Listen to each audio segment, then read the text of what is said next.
Let's go to Victoria now and the latest on the battle against this pandemic. I'm joined by the Victorian Opposition Leader, Michael O'Brien. Thanks for joining us again, Michael. Daniel Andrews keeps saying there is no alternative to his approach. That is not true, is it? G'day, Chris. No, of course it's not true. It's not true at all. There are plenty of different options that Daniel Andrews had available to him. He could fix up Victoria's third-rate contact tracing system for a start. He could focus on where the majority of the new infections are coming out from, which is in hospitals and healthcare workers, for second.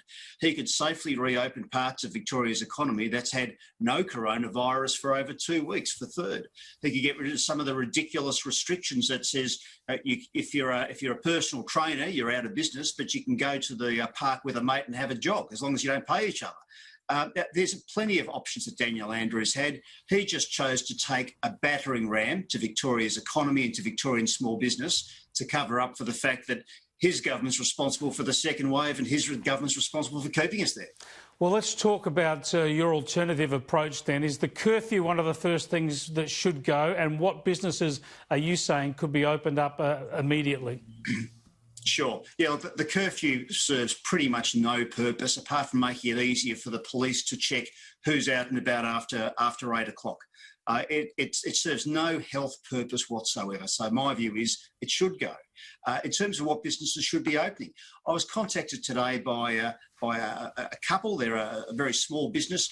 They install curtains and drapes. Now, under Daniel Andrews' rules, if you install carpet, you've got an exemption and you can go on a work site. But if your fabric is vertical rather than horizontal, then you can't work. There are a million of these ridiculous little stupid rules that simply kill small business without saving one single life. Those ridiculous rules have got to go.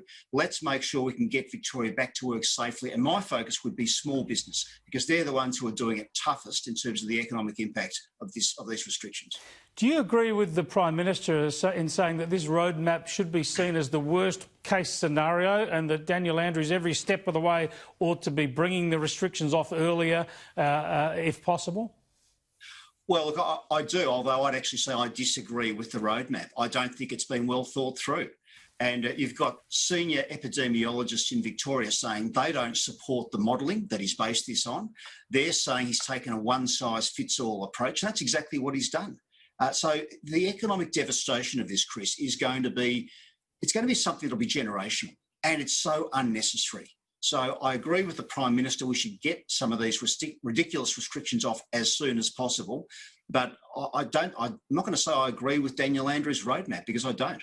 Well, there are a number of epidemiologists who say that it was very clear that the stage 3 restrictions had started to turn down the infection curve. Now, smashing the state with the curfew in stage 4 might have accelerated that. But you've certainly got the state now, today, less than 50 new cases. You're getting to the numbers where you can sensibly contact trace that number of outbreaks, and where you can get things opened up again, according to what we've seen in other states.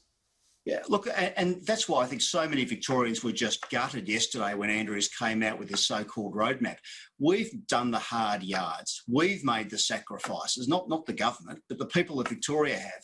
And we expected a bit of reward for effort. We expected a dividend for the sacrifices we've made.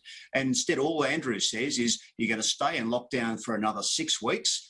And he put in entirely, in my view, entirely unrealistic numbers, which will be his trigger for any future loosening of restrictions. Now, I mean, why should Victoria have aimed for 0 cases when even New South Wales, which is pretty much open for business, New South Wales doesn't have 0 cases. So why is Andrews setting the bar so high? Maybe he should just catch up to New South Wales first rather than trying to get past them.